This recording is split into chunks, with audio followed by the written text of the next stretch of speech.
And now a big developing story across the country. The Supreme Court is taking up a battle today between the FDA and the vaping industry.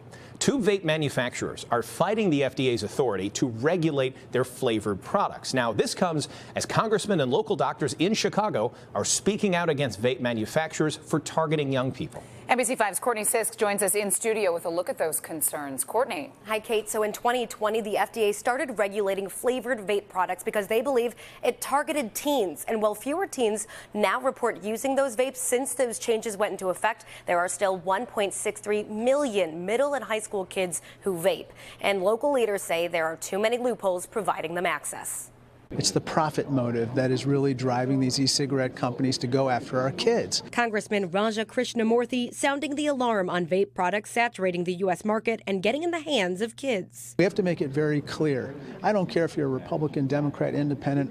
Every parent that I meet agrees with this statement, which is that our kids are not for sale. Their brains are really susceptible to the negative impacts of nicotine. Mariah Ramondar is the medical director of substance use and prevention at Lurie Children's Hospital in Chicago. The aerosol creates really super tiny particles that can go deeper into the lungs than traditional cigarette smoke. She says more young patients show up with asthma, coughs, and addiction, while the long-term effects of e-cigarettes are still unknown. Although the FDA started regulating fruity flavors, there are still loopholes and illegal vaping products on shelves across the country. More than 90% are coming from the People's Republic of China right now.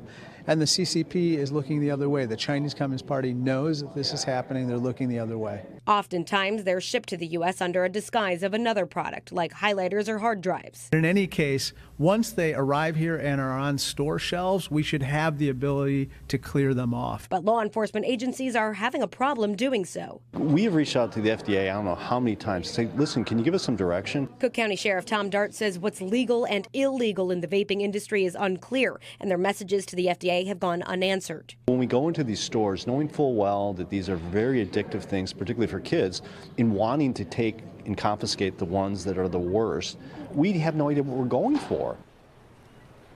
And today, the Supreme Court heard arguments from two vape manufacturers who say the FDA did not correctly consider the company's request to approve their flavors like Milk and Cookies, Pineapple Express, and Custard Blueberry. The FDA repeatedly declines to approve flavors, saying they encourage teens and kids to use them. And of course, there will be a decision by the end of their term in June. It will be interesting to see what the next administration will do on this as well. Yeah, and how the justices feel as well. Courtney, thank you. Thank you, Courtney.